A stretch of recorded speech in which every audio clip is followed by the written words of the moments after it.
بلوچستان میں سیلاب اور ڈوبتے بچوں کی تصاویر نے دل دہلا دیے۔ بلوچستان میں مسلسل تیز بارشوں کے بعد پیدا ہونے والی سیلابی صورتحال سے اموات کی تعداد 150 تک جا پہنچی، جبکہ سیلاب میں بچوں کے ڈوبنے کی تصاویر اور ویڈیوز نے لوگوں کے دل دہلا دیے۔ صوبائی ڈیزاسٹر مینجمنٹ اتھارٹی بلوچستان کے مطابق اب تک بارشوں میں اموات کی تعداد 150 تک جا پہنچی، جبکہ ہزاروں گھر ڈوب گئے۔ حکومت پہلے ہی 10 اضلاع کو آفت زدہ قرار دے چکی ہے۔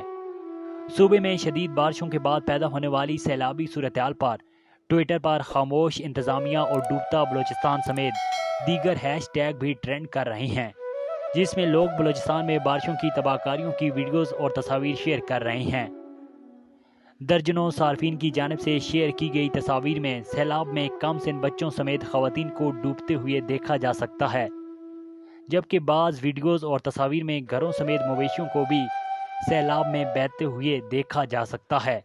بلوچستان سمیت ملک بھر میں امدادی سرگرمیاں جاری رکھنے والی فلاحی تنظیم الخدمت نے اپنی پوسٹ میں بتایا کہ بلوچستان کے ضلع جلمکسی کا شہر گنداوا مکمل طور پر زیرآب ہے، جبکہ گنداوا کے 8000 گھرانے بھی زیرآب ہونے کی وجہ سے امداد کے منتظر ہیں۔